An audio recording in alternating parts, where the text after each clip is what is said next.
محترم احبہ، غفلت کے باعث رمضان المبارک میں بھی گناہوں سے نہ بچنے والوں کے لیے لیلۃ القدر ایک امید کی کرن ہے۔ اللہ جل وعلا کی جانب سے آئے ہوئے اس خوبصورت مہمان کو ناراض کرنے والے اگر لیلۃ القدر کے دامن میں چھپ کر اس رات آنسو بہا کر رو رو کر اللہ جل وعلا سے اپنی بداعمالیوں کی معافی مانگتے رہیں اور پختہ توبہ کر لیں تو اس رات کے دامن سے پھوٹتی ضیاؤں کی برکت سے اللہ جل وعلا ہمارے تاریک سینوں کو بھی روشن کر دے گا اور رمضان المبارک بھی ہم سے راضی ہو جائے گا۔ محترم احبہ، یہ رات آتی ہے، آ کر چلی جاتی ہے، یہ آئے گی اور آ کر چلی جائے گی، لیکن ایک وقت آئے گا جب یہ رات آئے گی پر ہم نہ ہوں گے۔ آج دنیا میں کتنے اہل ایمان اس رات کے آنے سے قبل ہی موت کے آغوش میں جا پہنچے۔ شکر ادا کرو اللہ کا کہ اللہ نے تمہیں اس رات تک زندہ رکھا۔ سنن ابن ماجہ کی حدیث نبی کریم صلی اللہ علیہ وآلہ وسلم نے ارشاد فرمایا، جو شخص اس رات سے محروم رہ گیا گویا کہ تمام کی تمام بھلائی سے محروم رہ گیا، اور اس کی خیر سے محروم نہیں مگر وہ شخص جو حقیقتاً محروم ہے۔ Allah Akbar. A truly deprived person, a completely lost cause is the one who is deprived of worshipping Allah Jalla wa'ala throughout this night. And what would be the state of those who sin during this night? Those who watch movies and pass their time playing computer games. نبی کریم صلی اللہ علیہ وآلہ وسلم نے سابقہ انبیاء علیہ السلام کی امتوں کی طویل عمروں اور اپنی امت کی قلیل عمروں کو ملاحظہ فرمایا تو دل شفقت سے بھر آیا، اور میرے آقا صلی اللہ علیہ وسلم رنجیدہ ہو گئے کہ میری امت بہت کثرت سے بھی نیکیاں کرے ان کی برابری نہیں کر سکے گی۔ تو اللہ کی رحمت جوش میں آئی اور اپنے حبیب کریم صلی اللہ علیہ وآلہ وسلم کو لیلۃ القدر عطا فرما دی کہ حبیب آپ کا امتی فقط اس ایک رات عبادت کر لے تو آپ کا رب آپ کے اس امتی کو 1000 مہینوں سے بھی زیادہ عبادت کا ثواب عطا فرما دے گا۔ صحیح بخاری کی حدیث نبی کریم صلی اللہ علیہ وآلہ وسلم نے ارشاد فرمایا، من قام لیلۃ القدر ایمانا واحتسابا غفر له ما تقدم من ذنبه، جو ایمان اور احتساب کے ساتھ اس رات قیام کرے گا یعنی تمام رات عبادت کرے گا، اللہ جل وعلا اس کے ماضی کے تمام گناہوں کو معاف فرما دے گا۔ امام قرطبی علیہ رحمہ نے سیدنا کعب الاحبار رضی اللہ تعالی عنہ کے حوالے سے سورۃ القدر کا ایک شان نزول یہ بھی بیان کیا ہے کہ بنی اسرائیل کے ایک بادشاہ کے 1000 شہزادے تھے،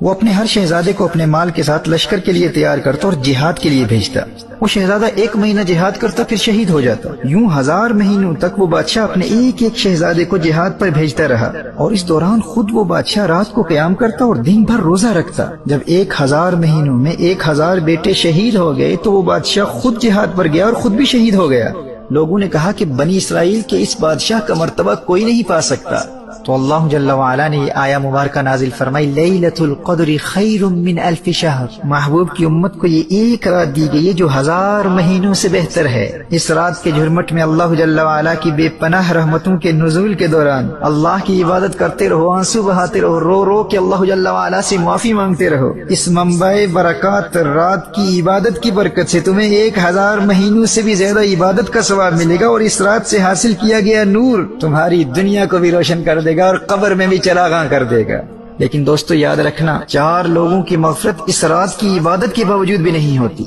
نمبر 1 عادی شرابی، نمبر 2 والدین کا نافرمان، نمبر 3 قاطع الرحم رشتہ داروں سے تعلقات توڑنے والا، نمبر 4 آپس میں بغض و کینہ رکھنے والا، آپس میں قطع تعلق کرنے والا۔ تو جن کے والدین ناراض ہیں سب سے پہلے والدین کے قدموں سے لپٹ کر ان سے معافی مانگو۔ اگر اس رات کا نور حاصل کرنا چاہتے اور مغفرت کے حقیقی طلبگار ہو تو والدین کو راضی کر لو، رشتہ داروں سے فوراً صلح کر لو، شراب سے فوراً توبہ کر لو، اور جن اہل ایمان سے ناراضگی ہے یا دل میں بغض و کینہ ہے ان تک فوراً پیغام صلح پہنچاؤ۔ تاخیری حربے اختیار مت کرو، مت کہو کہ آئندہ مستقبل میں پھر موقع ملا تو صلح کر لیں گے۔ کیا ضمانت ہے، کیا گارنٹی ہے ہمارے پاس کہ لیلۃ القدر ہمیں پھر ملے گی، رمضان المبارک ہمیں پھر نصیب ہوگا؟ یہ موقع قسمت والوں کو ملا کرتا ہے، جو اس رات کی برکات سے محروم رہا حدیث کی روشنی میں اس سے بڑا محروم کوئی شخص نہیں ہے، وہ حقیقتاً محروم ہے۔ صحیح بخاری کی ایک حدیث ہے، نبی کریم صلی اللہ علیہ وآلہ وسلم نے ارشاد فرمایا، لیلۃ القدر کو رمضان المبارک کے آخری 10 کی طاق راتوں میں تلاش کرو، اور صحیح بخاری کی دوسری حدیث میں ارشاد فرمایا کہ آخری 7 راتوں میں تلاش کرو۔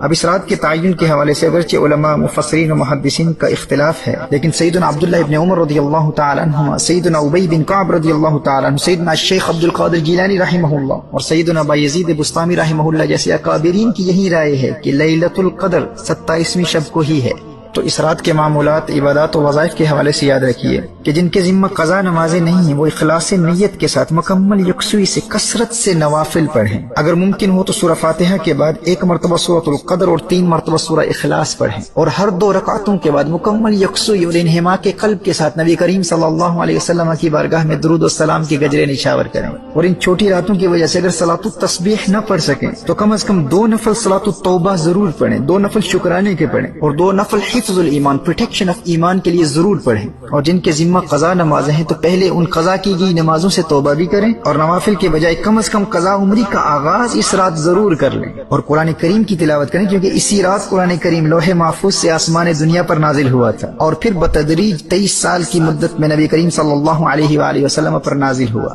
جامع ترمذی کی روایت ہے، حضرت سیدتنا عائشہ رضی اللہ تعالی عنہا عرض کرتی ہیں، یا رسول اللہ صلی اللہ علیہ وسلم، اگر مجھے شب قدر کا علم ہو جائے تو کیا پڑھوں؟ نبی کریم صلی اللہ علیہ وسلم نے ارشاد فرمایا، یوں دعا مانگو، اللہم انک عفو تحب العفو فاعف عنی، اے اللہ تو معاف کرنے والا ہے اور معاف کرنے کو پسند کرتا ہے، لہذا مجھے بھی معاف فرما دے۔ یہ شب قدر کا خاص وظیفہ، اسے کثرت سے پڑھیں، اللہم انک عفو تحب العفو فاعف عنی۔ اور اگر دنیا و آخرت کی ہر بلا اور ہر مصیبت سے نجات چاہتے ہیں اور ہر دشمن سے حفاظت چاہتے ہیں تو سنو، مولا علی کرم اللہ وجہ الکریم ارشاد فرماتے ہیں، جو لیلۃ القدر میں سورۃ القدر 7 مرتبہ پڑھ لیتا ہے تو اللہ جل وعلا اسے ہر بلا سے محفوظ فرماتا ہے، اور 70,000 فرشتے اس کے لیے جنت کی دعا کرتے ہیں۔ تو گناہوں سے توبہ کے ساتھ ساتھ 7 مرتبہ سورۃ القدر اس رات ضرور پڑھیے گا۔